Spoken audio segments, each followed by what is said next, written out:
প্রতি বছর ঈদের পরপরই একটা আশঙ্কা নিয়ে আমরা খবরে চোখ রাখি। দুর্ঘটনা যেন ঈদের ছুটির সাথে মিশে গেছে আমাদের জীবনে।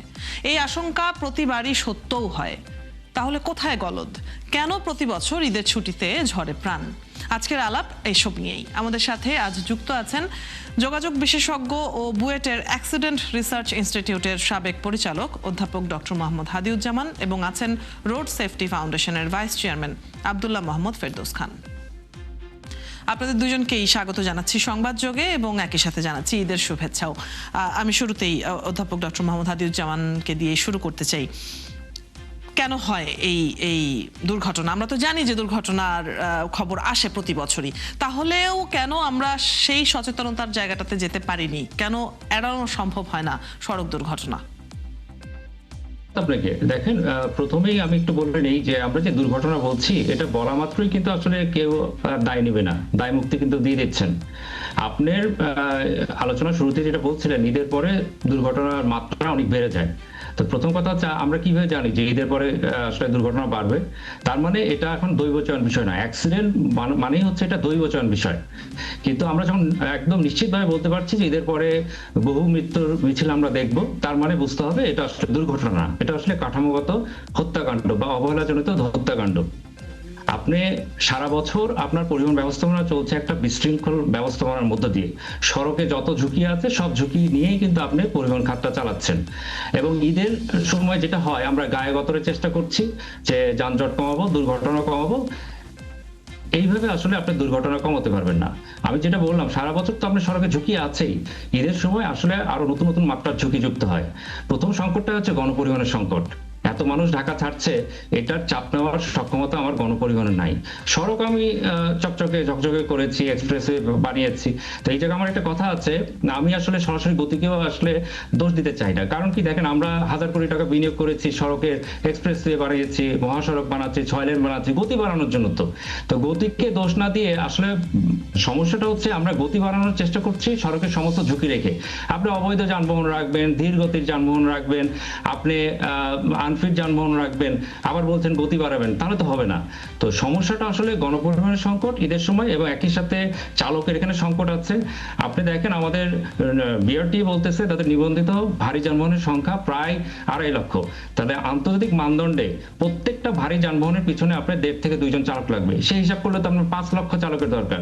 বিআরটিএ এ পর্যন্ত আপনার দক্ষতা সনদ বা ড্রাইভিং লাইসেন্স যেটা দিয়েছে সেটা হচ্ছে ধরেন 2 লক্ষের কাছাকাছি। তার মানে আপনি 3 লক্ষ চালকের একটা ঘাটতি আছে।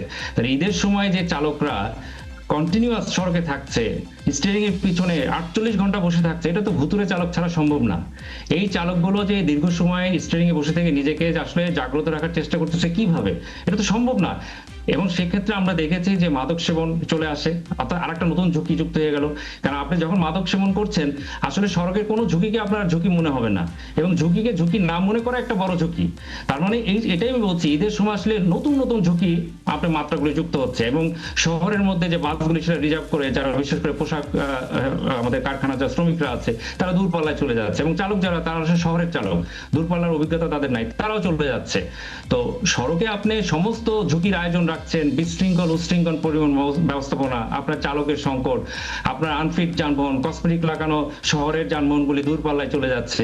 এই ঝুঁকি রেখে যখন আমরা দেখছি যে সড়কে মৃত্যুর মিছিল, আর আমরা বলছি এটা দুর্ঘটনা, তার মানে এখানে কেউ দায় নিচ্ছে না। দুর্ঘটনা মানেই তো একটা দৈবচয়ন বিষয়।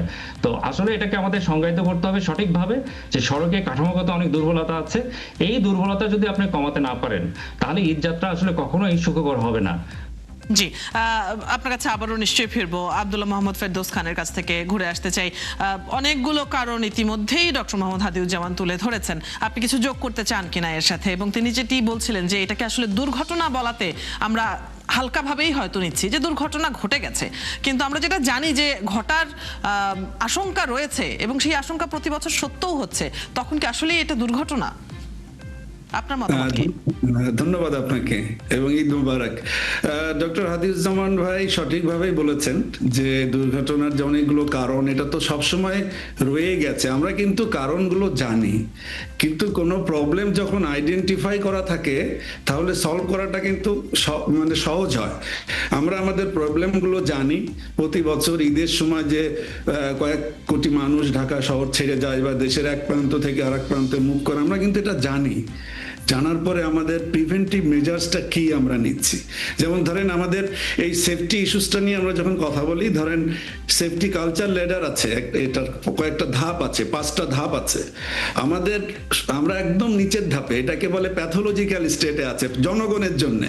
জনগণ প্যাথোলজিক্যাল স্টেটে আছে যতক্ষণ না সে বিপদে পড়ে, সেটাকে বিপদ মনে করে না, সে মনে করে আমার কিছু হবে না।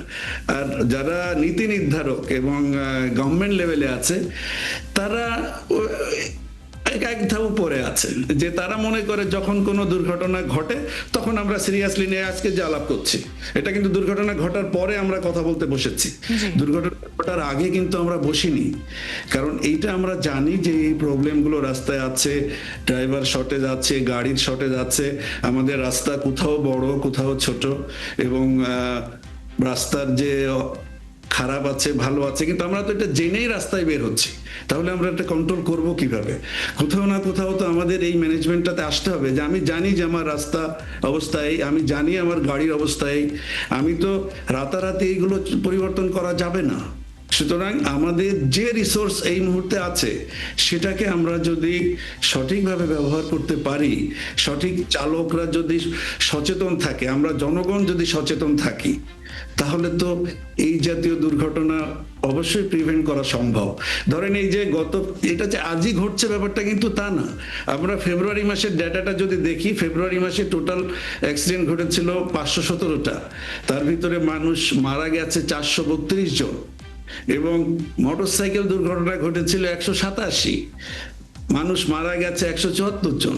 ধরেন এখানে মোটরসাইকেলের এই ফ্যাটালিটি রেটটা ছিল প্রায় 40%। আর এখন ঈদের সময় যে মোটরসাইকেল দুর্ঘটনা ঘটছে, এই গতকালকেই পঙ্গু হাসপাতালের রিপোর্ট বলছে যে 151 জন পঙ্গু হাসপাতালে এসেছে তাদের ট্রিটমেন্ট নিতে। প্রতিনিয়ত মোটরসাইকেল দুর্ঘটনা বাড়ছে, এবং দেখেন যে গাড়িগুলো দুর্ঘটনায় পতিত হয়েছে সেই গাড়ির যদি আপনি কোয়ালিটি বা গাড়ির কন্ডিশন বা এই যে মোটরসাইকেলের যে রাস্তায় যেভাবে তারা চলছে, এটা তো অনেকটা বেপরোয়াভাবেই চলছে বলে আমার মনে হয়। কারণ তারা যদি নিজেরা ওই যে আমার কিছু হবে না এরকম একটা টেন্ডেন্সি আমাদের মানসিকতার মধ্যে থাকে, যে আমি খুব ভালো ড্রাইভার, আমার কিছু হবে না, এটা মনে করে আমি যখন রাস্তায় চলি, তখন আমি এই সতর্কতাটা বা এই সচেতনতাটা আমার মধ্যে আসে না। ওই সেফটিটা তখন আমার চিন্তার বাইরে থাকে। তখন আমরা যে কোনো ধরনের অ্যাকশন নিতে, মানে স্পিড আপ করতে, মোটরসাইকেল নিয়ে জোরে যেতে। একটু আগে একটা ভিডিও দেখছিলাম, রাস্তা একটু কর্দমাক্ত বা বৃষ্টি হয়েছে, তো এটাও কিন্তু একটা কারণ। বৃষ্টির কারণে এই যে রাস্তায় 3 জন যাচ্ছে, হঠাৎ মোটরসাইকেলটা পিছলে পড়ে গেল। আইদার রাস্তাটা ছিল ভিজা, তার চাকাটা হয়তো ঠিক মতো বিট ছিল কিনা, বা সে যখন স্পিডটা, যে কোনো একটা তো আপনাকে কন্ট্রোল করতে হবে। আর দুর্ঘটনার অনেকগুলো কারণ আইডেন্টিফাই করলে এর মেজার্স হিসেবে আপনি কোনোটা তো রিডিউস করবেন, রিস্ক ফ্যাক্টরটা। সুতরাং এটা যদি আমরা করতে পারি তাহলে দুর্ঘটনাগুলো কমানো সম্ভব। এবং এটা ভাই ঠিকই বলেছেন যে কাঠামোগত যে হত্যাকাণ্ড বলেন, বা যে এইটার ইমপ্রুভমেন্টের জন্য লং টার্ম এবং শর্ট টার্ম মেজার্স গুলো নেওয়াটা খুব জরুরি। এই ঈদের আগে বা ঈদের পরে এই শর্ট মেজার্স কিছু নিয়ে সাময়িক কিছু ব্যবস্থাপনা করে এই বড় বড় দুর্ঘটনা কিন্তু কমানো যাবে না, এটা আমার মনে হয়। জি, ডক্টর মোহাম্মদ হাদিউজ্জামান, আপনারা দুজনই আসলে কারণগুলো নিয়ে অনেকগুলো পয়েন্ট তুলে ধরলেন। একটু আমি আপনার কাছে যদি প্রতিকারের জায়গাটিতে আসি, যে আমরা যেহেতু জানি কারণগুলো, যেমনটি আব্দুল্লাহ মোহাম্মদ ফেরদৌস খান বলছিলেন যে যখন আমরা কারণগুলো জানি তখন তো এটা সমাধানের পথ সহজ হওয়ার কথা ছিল, কিন্তু তারপরেও এত বছরেও হয়নি কেন? কোন জায়গাটিতে আসলে কাজ শুরু করা উচিত? ধন্যবাদ আপনাকে। দেখেন, করণীয় কিন্তু আছে, কিন্তু আপনাকে একটু বিকল্প ভাবতে হবে। এটা স্বাভাবিক সময় না, এটা একটা ক্রাইসিস মোমেন্ট। সড়কে একসাথে এত চাপ নেওয়ার সক্ষমতা, যেটা আমি বললাম, আমাদের গণপরিবহনে নাই। এবং একই সাথে আমি একটা জিনিস বলতে চাই, আমাদের এখানে পরিবহন মালিকদের দোষ দিলে কিন্তু হবে না, যে হাজার হাজার বাস কিনে পুরো বছর ফেলে রাখবে আর ঈদের সময় যোগান দিবে, এটা কিন্তু বাণিজ্যিকভাবে কোনোভাবে ফিজিবল হবে না। তাহলে করণীয় কি? দেখেন, আমি গত 2 বছর ধরে একটা জিনিস বলে আসছি, এটা একটা ক্রাইসিস মোমেন্ট, আর একটা যুদ্ধ অবস্থা। তাহলে আপনাকে বিকল্প ভাবতে হবে। সরকারের উচিত যে আমাদের সরকারি, বেসরকারি, আধা সরকারি, স্বায়ত্তশাসিত, এমনকি সশস্ত্র বাহিনীর পরিবহন পুলে যে বাসগুলি আছে, এই বাসগুলোকে ঈদের সময় এই ক্রাইসিস মোমেন্টে যোগান দিতে হবে। আপনি দেখেন, এই বাসগুলো কিন্তু জনগণের অর্থেই কিনা, তাহলে জনগণ কেন ঈদের সময় জিম্মি হবে? গণপরিবহনের সংকট, এবং এই সংকটের জন্য কিন্তু অন্যান্য সংকটগুলি তৈরি হচ্ছে, সব বাই প্রোডাক্ট আমি বলবো। তাহলে সেক্ষেত্রে দেখেন, এই বাসগুলো ফিট থাকবে, কারণ এটা প্রতিষ্ঠানের বাস, পরিবহন পুলের বাস, এবং যারা চালক আছে তারাও দক্ষ চালক, তাদের হেভি ভেহিকেলের লাইসেন্স আছে, কারণ লাইসেন্স ছাড়া তারা কিন্তু প্রতিষ্ঠানে চাকরি পাবে না। তাহলে আমরা যদি এই গণপরিবহন, যেটা আমি বললাম, পরিবহন পুলের বাসগুলি, এবং অনেক পাবলিক ইউনিভার্সিটির কিন্তু বাস আছে, এই বাসগুলি এবং চালককে যদি এই সংকটপূর্ণ একটা সময় যদি ব্যবহার করতে পারি, আপনি দেখবেন সড়কে অনেকটা ঈদ কেন্দ্রিক যে দুর্ঘটনা, এটা চলে যাবে। একই সাথে আমি মনে করি যে আমাদের দীর্ঘমেয়াদী ভাবতে হবে। দেখেন, আমি যেভাবে আসলে বিশ্লেষণটা করব, ঢাকা ভারাক্রান্ত।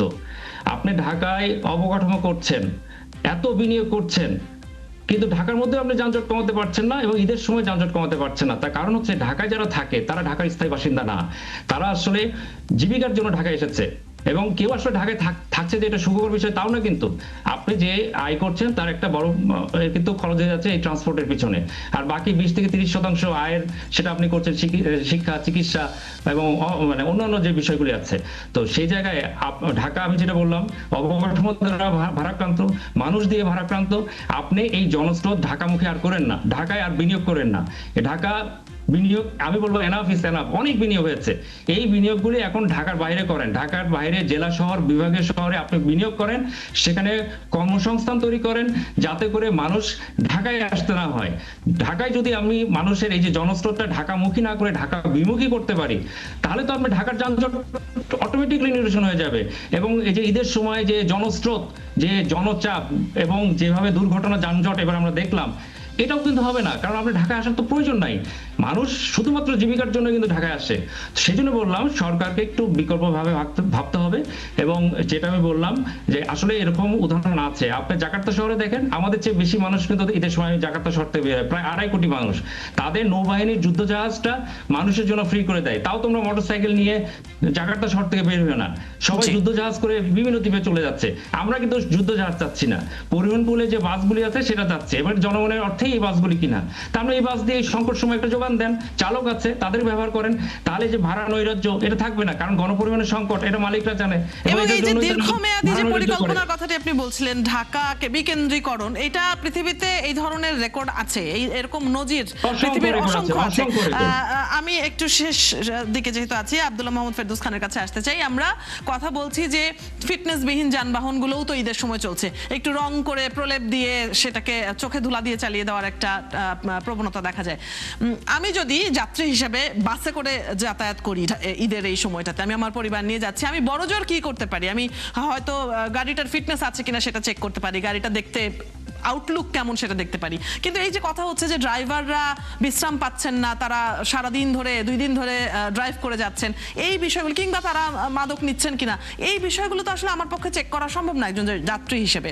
তাহলে তখন এই বাস যখন দুর্ঘটনার মুখোমুখি হচ্ছে, এটার দায়ভার তো কে নেবে? মানে মৃত্যুর মুখে তো যাত্রী পড়ছে। জি, থ্যাংক ইউ। আসলে দেখেন, এই যে আজকে একদিনে গত 12 ঘন্টায় 24 জন মারা গেছেন। আজকে কিন্তু কোনো রাস্তায় রাশ ছিল না, আজকের গাড়ি কিন্তু স্মুথলি মুভ করার কথা। আজকে যে মোটরসাইকেল গুলো অ্যাক্সিডেন্ট করেছে সেটাও কিন্তু কোনো ব্যস্ততার কারণে করে নাই, তারা কিন্তু ঘুরতে বেরিয়ে অ্যাক্সিডেন্ট করেছে। সুতরাং এটা যে রাশ পিপুলের জন্যই যে অ্যাক্সিডেন্ট গুলো ঘটছে, বিষয়টা অনেক ক্ষেত্রেই কিন্তু সেটার একটু অল্টারনেটিভ আছে। ধরেন, ঈদের আগে কিন্তু ঘটনা যেটা ঘটেছে, আজকে দেখেন ঈদের পরের দিন বা এটা আরো বেশি ঘটে গেছে। কেন ঘটলো তাহলে? এখন এইখানে যে রেল দুর্ঘটনা ঘটলো, এখানে আজকে যে বাস উল্টে গেল, আজকে যে কয়েকটা বেশ কতগুলো মোটরসাইকেল অ্যাক্সিডেন্ট করলো, আজকে 12 ঘন্টায় 24 জন মারা গেছে। সুতরাং এখানে তো এই রাষ্ট্রের জন্য দায়ী না। আজকে যারা অ্যাক্সিডেন্টগুলো করেছে সেই ক্ষেত্রে তাদের এই অনেকাংশেই তাদের ব্যক্তিগত এই যে সচেতনতার থেকে শুরু করে রাস্তার কন্ডিশন বা তাদের যে অতিরিক্ত গতিতে চলার যে একটা প্রবণতা, তাড়াতাড়ি যেতে হবে, আবার ট্রিপে আসতে হবে, এটা কিন্তু একটা বহুলাংশের দায়। আর আপনি যে কথাটা বললেন যে আপনি কিভাবে বুঝবেন, এটা আসলে যাত্রী হিসেবে আমাদের জন্য বোঝা খুব কঠিন। সুতরাং আমরা যাত্রী হিসেবে যদি একটু সচেতন হই, যেমন গাড়িতে ওঠার পরে বা গাড়ি ড্রাইভ যে করছে তাকে সে যেন মোবাইল ফোন হাতে নিয়ে এক হাতে মোবাইল আর এক হাতে গাড়ি এভাবে নিয়ে যেন না চলে, বা এটা যদি তার স্পিডিংটা যেন সে কন্ট্রোলে থাকে। যাত্রী হিসেবে আমরা শুধু ওটুকুই করতে পারি, এর থেকে বেশি কিন্তু আপনি করতে পারবেন না। সুতরাং আমাদের প্রিভেন্টিভ মেজার্স হিসেবে এই যে গণপরিবহনের স্বল্পতা, যেটা ভাই বললেন, খুবই দরকারি, খুবই প্রয়োজন, কারণ গণপরিবহনের স্বল্পতা তো রয়েছেই, কিন্তু আমাদের যে রিসোর্স এখন আছে এটাকে যদি আমরা ম্যানেজ করতে না পারি, যে রিসোর্স আছে এটা নিয়েও তো আমাদের আগে বাড়তে হবে। আজকে যে রেল দুর্ঘটনা ঘটলো, গত কয়েকদিন আগে যে সদরঘাটে দুর্ঘটনা ঘটলো, সদরঘাটে ধরেন এটা বাংলাদেশের ইনল্যান্ড ওয়াটার ট্রান্সপোর্টের একটা বড় পোর্ট। আমি যেহেতু মেরিন প্রফেশনাল, মেরিন ইঞ্জিনিয়ার আমি, সুতরাং আমি তো এই শিপিং রিলেটেড গুলো যতটা জানি সেফটি ইস্যুজে, ওইখানে লঞ্চগুলোতে বোর্ডিং এর কোনো ব্যবস্থা নাই। সামনে করে যে মানুষ লঞ্চে উঠে কেন উঠবে? এখানে কেন একটা ইনফ্রাস্ট্রাকচার করতে কত বেশি লাগবে, যে এখানে কেন একটা বোর্ডিং জেটি বানানো হবে না, যে এই লঞ্চে উঠবে, লঞ্চ ভরে গেল, ওইটা ক্লোজ, লঞ্চটা ছেড়ে চলে যাবে। এরকম ছোট ছোট অনেকগুলো উদ্যোগ গ্রহণ করার মাধ্যমে আসলে বড় রেলওয়ের ক্ষেত্রে মৃত্যুর সংখ্যা হয়তো ক্রসিং গুলো ধরেন ওপেন রয়েছে, সেখানে সেফটি ইস্যুসটা 2100 মতো রেল ক্রসিং আছে যেটা ওপেন, এটাকে বার দিতে কত বেশি খরচ হয়? আমার মনে হয় না খুব বেশি লাগে, বা সেখানে 2 জন করে এমপ্লয়ি দিলে খুব বেশি খরচও সরকারের হয়। অন্তত মানুষের জীবনের চাইতে তো বেশি খরচ, বেশি মূল্যবান সেটা হতে পারে না। অনেক ধন্যবাদ আপনাদের দুজনকেই, সময় ফুরিয়ে গেছে, আমরা কথা বলছিলাম খুব গুরুত্বপূর্ণ এই বিষয়টি নিয়ে। ধন্যবাদ আজকের দিনে আমাদের সাথে যুক্ত হবার জন্য অধ্যাপক ডক্টর মোহাম্মদ হাদিউজ্জামান এবং আব্দুল্লাহ মোহাম্মদ ফেরদৌস খান।